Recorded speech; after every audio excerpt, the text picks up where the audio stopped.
ওগো, ওই যে দেখো, ওই হাড়ির মধ্যে একটা বাচ্চা ভেসে ভেসে যাচ্ছে। বাচ্চাটা কত কান্না করছে।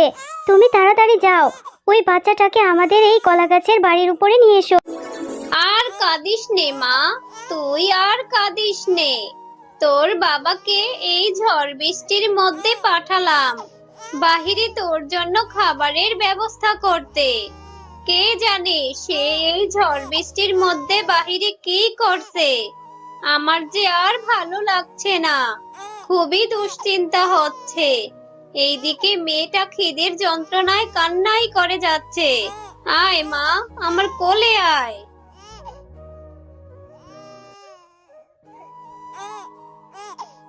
মারে, আর কাঁদিস না। আমি যে তোকে নিয়ে এখন কোথায় যাব? বাইরে যে অনেক ঝড় বৃষ্টি হচ্ছে। ওই তো দেখছি তোর বাবা আসছে। হাতে তো দেখছি কোনো কিছুই নেই। তাহলে কি মেয়েটার জন্য কোনো খাবার আনেনি? ওগো, তুমি এত দেরি করলে কেন? মেয়েটা যে খিদের যন্ত্রণায় ছটফট করছে। ওর কান্না আমি কিছুতেই থামাতে পারছি না। শেফা, আমি কি ইচ্ছে করে খালি হাতে এসেছি? আমি কোনো খাবারের ব্যবস্থা করতে পারিনি। আমি কোথাও থেকেও একটু টাকার ব্যবস্থা করতে পারিনি।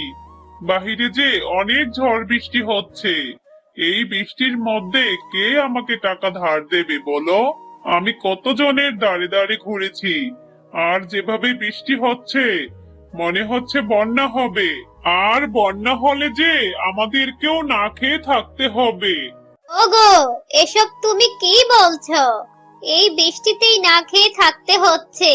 বন্যা হলে আমাদের এই নিচু বাড়িটা সবার আগে তলিয়ে যাবে। আমরা কোথায় যাব, কি করব?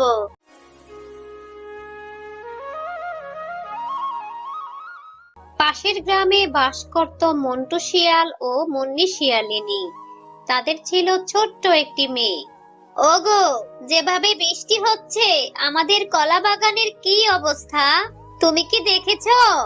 এভাবে বৃষ্টি হতে থাকলে তো আমাদের কলা বাগানে পানি জমে কলা গাছগুলি নষ্ট হয়ে যাবে, আর আমাদের জমির সবজিগুলিও নষ্ট হয়ে যাবে। তুমি যাও না, সেগুলি গিয়ে একটু মেরামত করো। হ্যাঁ গো, সেটা তো আমি ভেবে রেখেছি। পাশের গ্রামে নাকি বন্যা হয়েছে। আমাদের জমির যে ফসলগুলি হবে সেই ফসলগুলি পাশের গ্রামে বন্যার্থদের বিলিয়ে দেব। আর যে কলা গাছ আছে ওই কলা গাছগুলি কেটে আমরা একটা কলা গাছের বাড়ি বানাবো। হ্যাঁ গো, তুমি তো মন্দ বলনি। পাশের গ্রামে যে বন্যার্থরা আছে তারা না খেয়ে আছে। আমাদের ফসলগুলি দিলে ওরা খেয়ে বেঁচে থাকতে পারবে। আর যদি একটা কলা গাছের বাড়ি করে দেওয়া হয়, তাহলে সেই কলা গাছের বাড়িটা তো বন্যার পানিতে ডুববে না। আর তখন আমরা অনেককেই আমাদের বাড়িতে ঠাঁই দিতে পারবো। এরপর মুন্নি শিয়াল ও মন্টু শিয়াল তাদের কলা বাগান থেকে কলা গাছগুলি কাটতে থাকে, আর সেই কলা গাছগুলি কেটে তারা তাদের বাড়িতে নিয়ে আসে। এরপর মন্টু শিয়াল ও তার বউ মুন্নি শিয়ালিনী তাদের বাড়িতে একটা কলা গাছের বাড়ি বানাতে থাকে। আর এমন সময় তাদের গায়ের বাঘিনী চলে আসে। কি রে মুন্নি, এলাম তোদের বাড়িতে একটু লবণ নিতে। আমাকে একটু লবণ দে তো। আর তোরা এটা কি শুরু করেছিস?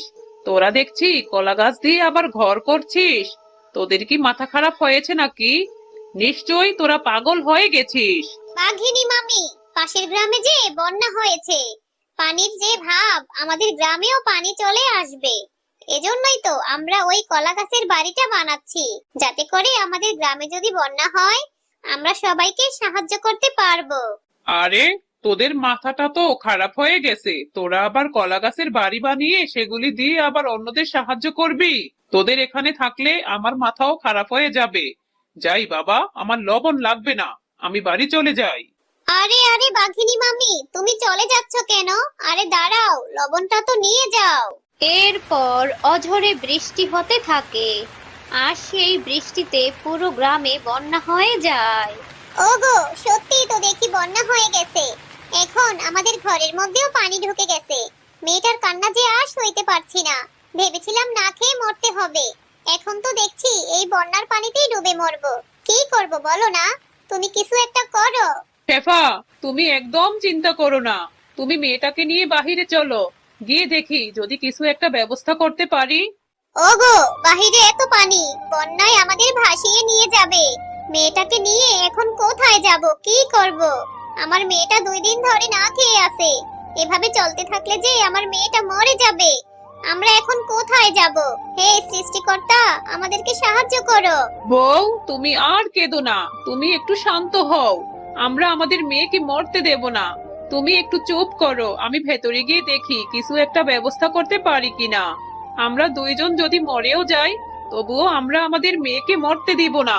আমাদের মেয়েটাকে এই হাড়ির মধ্যে রেখে দাও।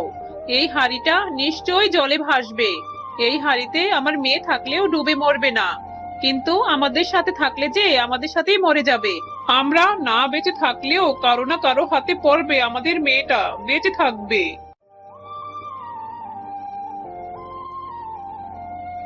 ওগো, আমাদের কলেজার টুকরা সন্তানকে জলে ভাসিয়ে দিলাম। না জানি ও কোথায় যাবে, কি হবে ওর। আল্লাহ, তুমি আমাদের সন্তানকে রক্ষা করো। হ্যাঁ গো, আমাদের কলা গাছের বাড়িটি তো বানানো হয়েই গেছে। শুনেছি পাশের গ্রামে নাকি বন্যায় পুরো গ্রাম ডুবে গেছে। চলো আমরা আমাদের এই কলাপাতার বাড়িটি নিয়ে আমরা পাশের গ্রামের সমস্ত বন্যার্থদের সাহায্য করি। আর আমাদের গ্রামের অনেক নিচু জায়গাও তলিয়ে গেছে। আমরা সমস্ত গ্রামবাসীকে ডেকে বলি, আর আমরা তাদেরকে সাহায্য করব। চলো। হ্যাঁ গিন্নি, কথাটা তুমি ঠিকই বলেছ। আমাদের গায়ের নদীগুলি টইটুম্বর হয়ে গেছে, আবার নিচু জায়গাগুলিতেও বন্যার পানি চলে এসেছে। চলো আমরা এক্ষুনি সবাইকে গিয়ে সতর্ক করি। ভাইয়েরা, ভাবিরা, আপনারা চলুন। আমরা কলা গাছ দিয়ে একটা কলা গাছের ভাসমান বাড়ি বানিয়েছি। আপনারা আমাদের সাথে আমাদের কলা গাছের বাড়িতে থাকবেন। গ্রামে আজকের মধ্যেই বন্যা হবে, না হলে যে সবাই ডুবে মরবেন। আরে মুন্নি ভাবি, মন্টু ভাই, তোমরা না হয় পাগল হয়েছো। আমরা কি তোমাদের মতো পাগল হয়েছি নাকি? যদি বন্যার পানি আসে বন্যায় ডুবে মরবো। তোমাদের মতো পাগলের কথা শুনে ওই কলা গাছের ভাসমান বাড়িতে যেতে চাই না।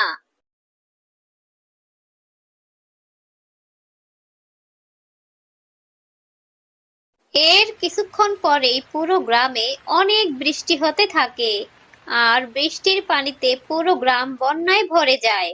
আর তখনই মন্টু শিয়াল ও মুন্নি শিয়ালিনী তাদের সেই কলা গাছের ভাসমান বাড়ি নিয়ে সবাইকে সাহায্য করতে যায়। ওগো, আমরা গ্রামবাসীদের কত করে বোঝালাম, কিন্তু কেউ আমাদের কোনো কথাই শুনলো না। ঠিকই তো, গ্রামে বন্যা হয়ে গেছে।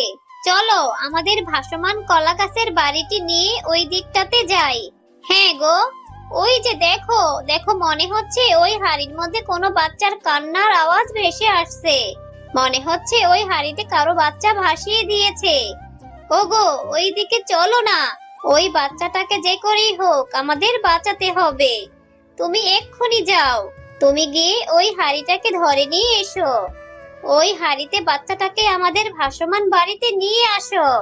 হ্যাঁ গো, দেখো না, ওই বাচ্চা মেয়েটি দেখতে কত সুন্দর, কত মিষ্টি মুখখানা। না জানি কোন বাবা মায়ের আদরের সন্তান। নিশ্চয়ই তারা অনেক বিপদে পড়েছিল।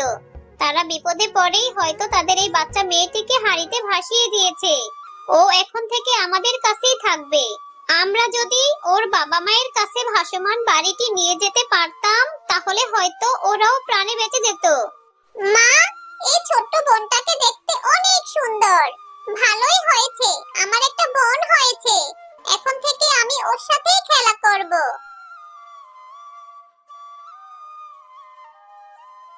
মন্টু শিয়াল, মুন্নি ভাবি, তোমরা আমাদেরকে সাহায্য করো। আমরা যে পানিতে ডুবে মারা যাব, আমাদেরকে সাহায্য করো। আমরা না বুঝে তোমাদেরকে অনেক কথা শুনিয়েছি। তোমাদের এই ভাসমান বাড়িটি আমাদের ভরসা, আমাদেরকে বাঁচাও। কি হলো বাঘিনী মামি, আপনারা না আমাদের কত কিছু বলেছেন। যাই হোক, আপনারা তাড়াতাড়ি আমাদের ভাসমান বাড়িতে উঠে আসুন। কখনোই কোনো কিছুকে অবহেলা করবেন না। হ্যালো বন্ধুরা, আমাদের গল্পটি যদি তোমাদের ভালো লাগে তাহলে চ্যানেলটি সাবস্ক্রাইব করে পাশে থেকো।